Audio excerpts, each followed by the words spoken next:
The GoPro Hero 12 versus the DJI Osmo Action 4. Both of these are brand new action cameras that came out in 2023 and they cost the same amount of money. So in this video, I'm going to determine which of these is the best action camera.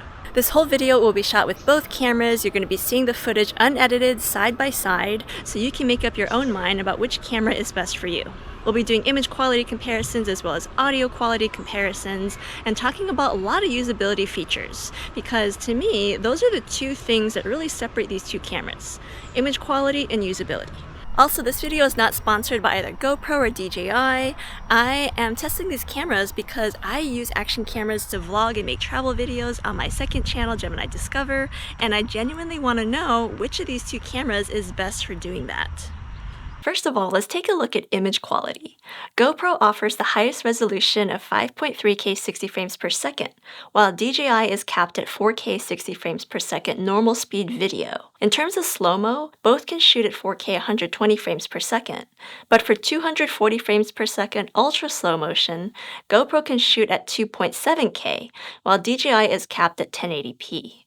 So if you absolutely need to shoot in the overall higher resolution, GoPro is your only choice. However, myself and many others shoot and publish almost exclusively in 4K, since it uses less memory card space, and most viewing platforms cap out at 4K anyway. So if we compare the 4K 60 standard image quality of the GoPro Hero 12 and the DJI Osmo Action 4 side by side, the DJI often appears to have a brighter image, while GoPro preserves more dynamic range. Now, the image brightness could be due to the fact that the Osmo Action 4 has a 1/1.3-inch sensor, while the Hero 12 has a smaller 1/1.9-inch sensor. The DJI's bigger sensor really shines in low-light conditions, which admittedly are not really ideal for using either camera, but the Osmo Action 4 definitely produces a brighter image compared to the GoPro Hero 12 in low light. But back to daylight shooting. While the standard GoPro shots do a pretty good job of preserving the dynamic range, this gets even better with the Hero 12's new HDR setting. With the Osmo Action 4, DJI actually removed HDR from the camera, while GoPro added it to the Hero 12 for the first time. Admittedly, HDR doesn't look so good on skin tones, so I'd avoid using it while vlogging or if there's any people in your shot. But in high contrast scenarios without a face, I think HDR looks pretty good, as it really preserves those highlights and keeps them from getting blown out. Now with that said, the Osmo Action 4 footage almost has a toned down, more natural HDR look to its standard footage, and some of you might actually prefer it. Another new shooting feature on both cameras is log, a video format that gives you wider dynamic and tonal range in post-production, so you can apply your own custom color grades. The Hero 12 now has GoPro log, which is only available if you also enable a high bitrate and 10-bit color. And the Osmo Action 4 has D-Log M, which replaces D-Cinetone, which was found on previous Osmo Action cameras. Looking at the unedited log footage side by side, D-Log appears brighter, while GoPro log is more even-toned. But once color grades are applied, both images look pretty similar at times, while in general, I think GoPro tends to preserve more details in the shadows. But besides HDR and log, GoPro also offers 3 other color profiles to shoot in: natural and vibrant, both of which don't require any color grading, and also a flat color profile, which is kind of a stepping stone to log, producing footage that should still be color graded, but requires less editing. So if you like a wider range of color choices, GoPro might be the better camera for you. Although I have to say that having more choices can complicate the filming process because you have so many more things to choose from. Thanks to TikTok, Instagram Reels, and YouTube Shorts, shooting in vertical video is more important than ever before, and both the Osmo Action 4 and the Hero 12 offer vertical shooting, but GoPro does give us a little bit more flexibility. You can physically turn both cameras sideways to film vertical, and the Osmo Action 4 even comes with an optional cage so you can mount the camera vertically, which the GoPro doesn't have.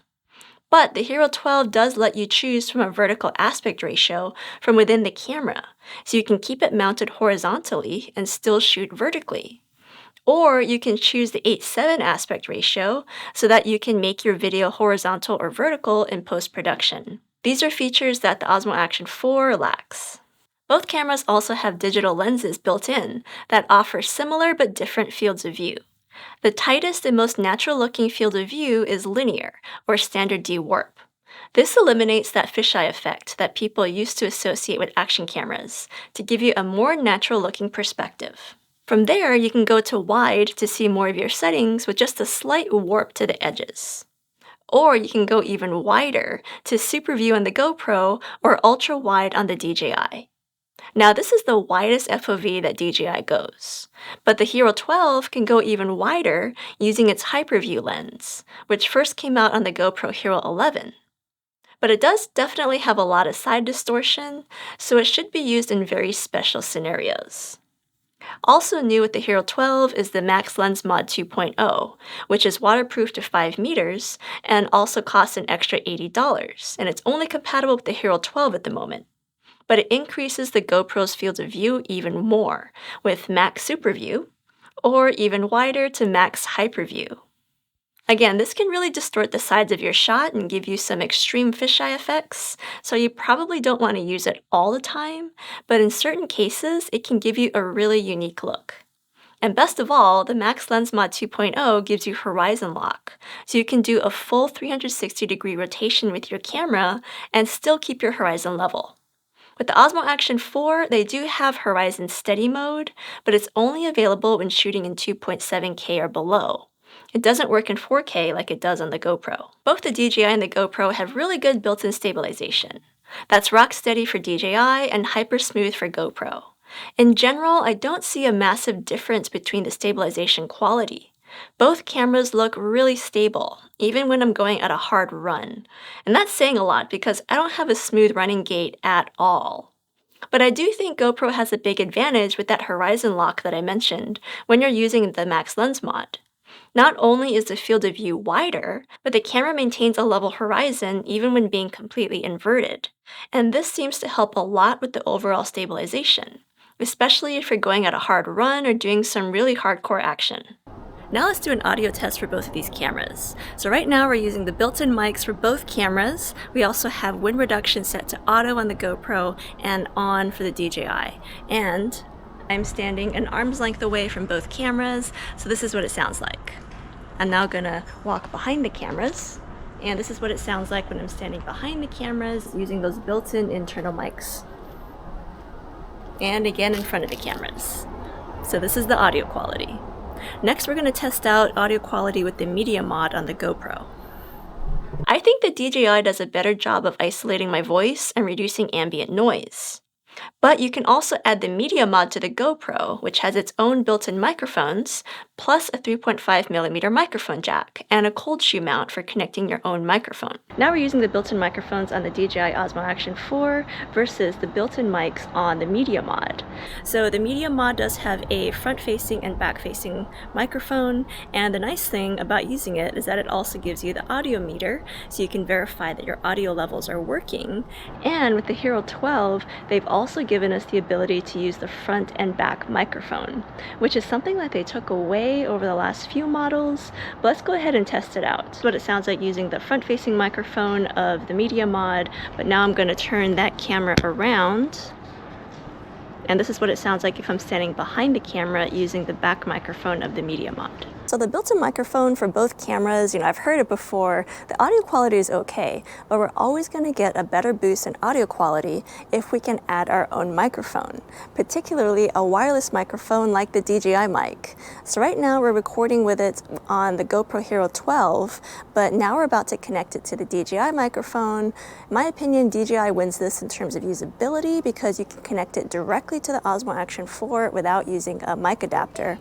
Let's go ahead and hear the audio quality difference when we do that. Alright, I've got the DJI Osmo Action 4 with the DJI microphone plugged directly into its side. We don't need an audio adapter, which is awesome, but here's what the audio quality sounds like when recording with the Osmo Action 4. When it comes to time-lapse mode, both cameras let you shoot in either a hyperlapse, which is a stabilized moving time-lapse, or a stationary time-lapse.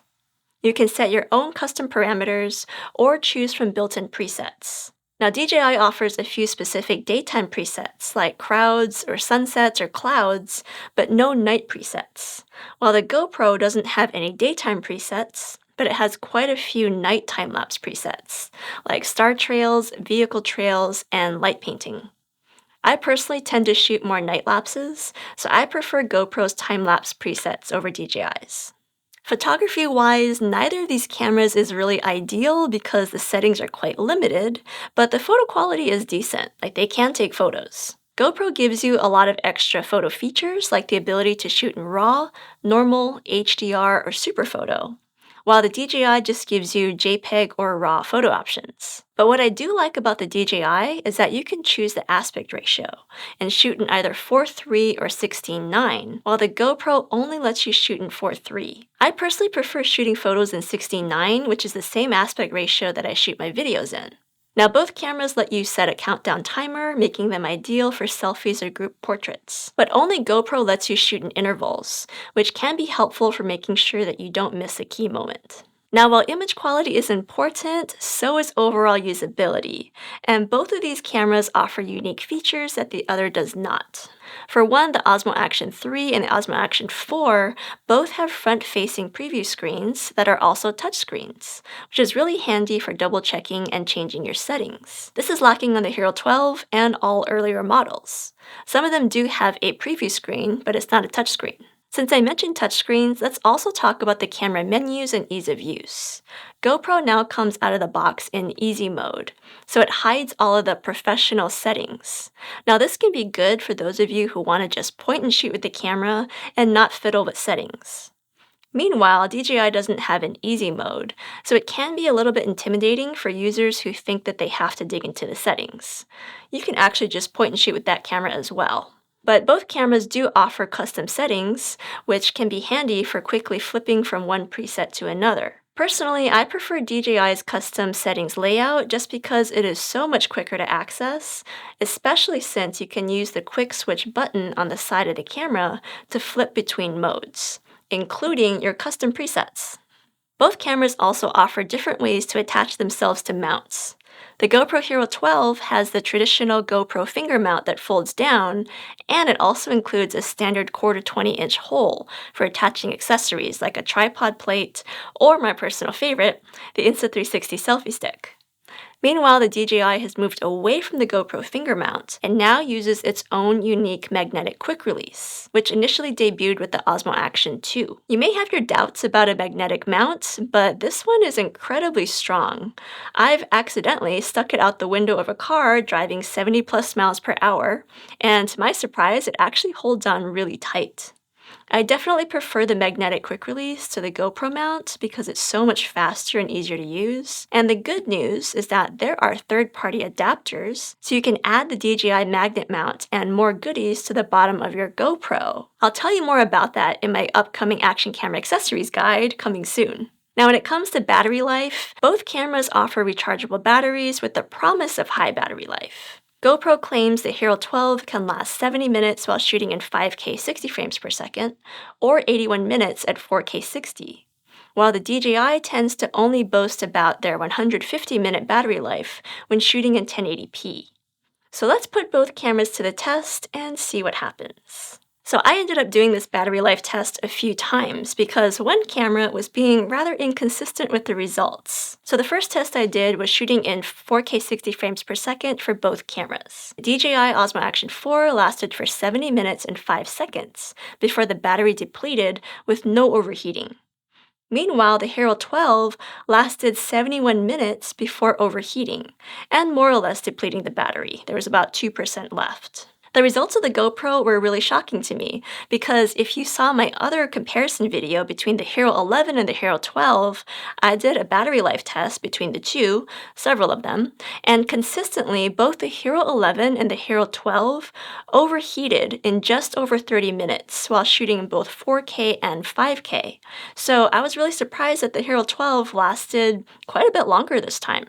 So I had to repeat the test again and see what happened. Once again, the DJI was very consistent, lasting for 70 minutes and 7 seconds, while the Hero 12 lasted for 37 minutes before overheating. So DJI consistently seems to have really good battery life, while the Hero 12 is kind of a gamble.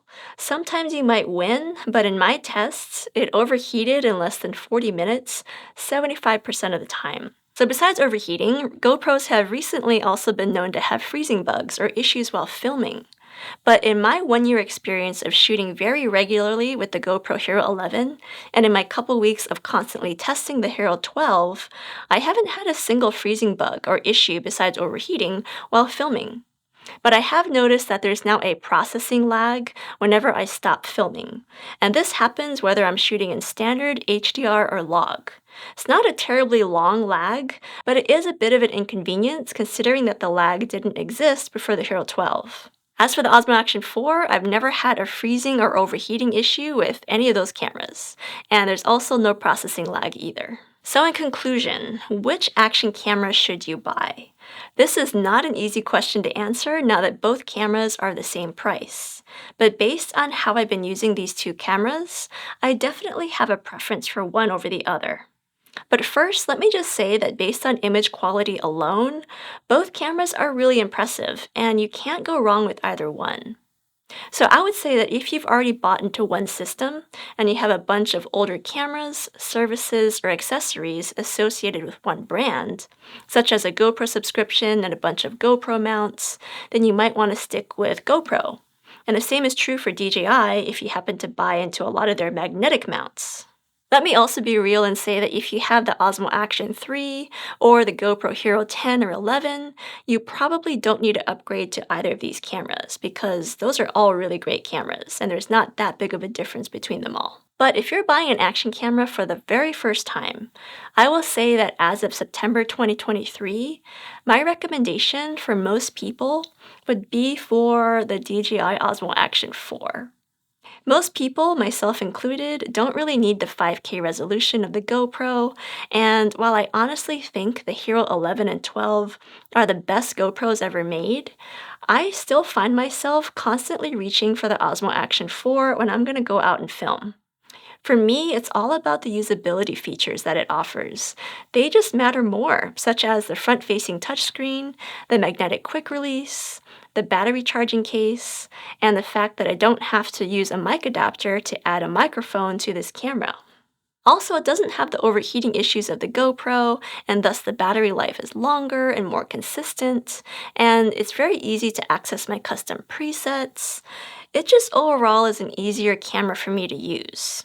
But that is my personal preference, and you are free to disagree with me. In fact, I encourage you to. So let me know in the comments below what you think, if you would prefer the GoPro Hero 12 or the DJI Osmo Action 4.